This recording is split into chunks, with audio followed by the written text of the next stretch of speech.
আপনারা দেখছেন DP news, খবরই জীবন।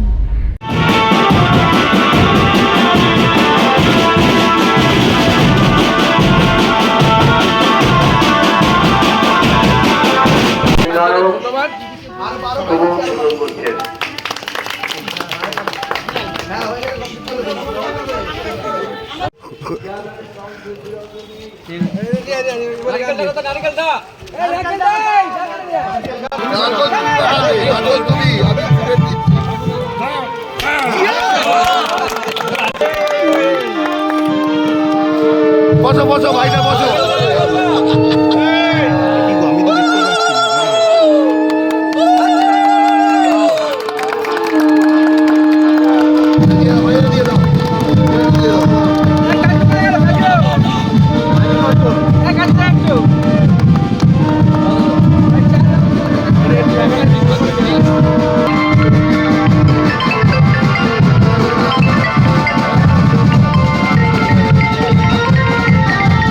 সারা বাংলা জুড়ে যে উন্নয়ন হয়েছে, প্রতিবাটি পৌরসভা একইভাবে এই উন্নয়ন হয়েছে।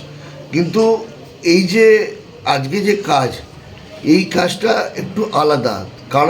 কারণ যে এতদিন আমরা ঠিক করতাম যে কাউন্সিলর যারা জনপ্রতিনিধি তারা ঠিক করতো মানুষের দাবি অনুযায়ী যে কোথায় রাস্তা করার দরকার, কোথায় আলো লাগানোর দরকার, কোথায় নর্দমার দরকার।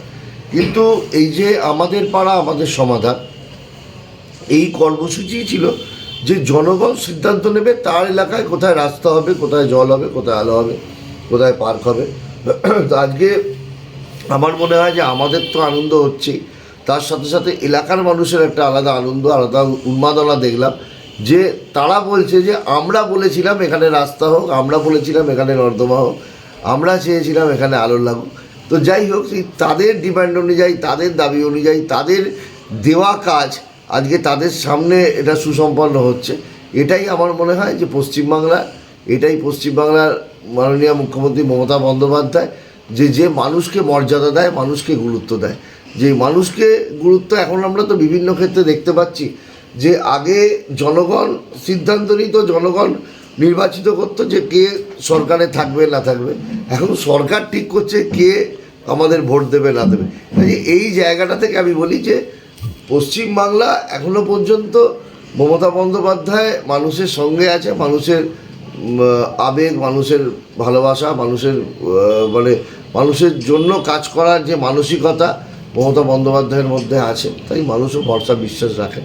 আমিও ধন্যবাদ জানাই ওকে। কাউন্সিলররা আছেন এখানে, আমার সিআইসি পূর্তের কর্মাধ্যক্ষ, আমাদের সিআইসি মেম্বার সুবীর ঘোষ আছে এখানে, আমাদের 11 নম্বর ওয়ার্ডের পৌর সদস্য সুভাষিস জোয়ারদার আছেন এলাকার মানুষ। প্রত্যেককে আমি ধন্যবাদ, কৃতজ্ঞতা জানাচ্ছি।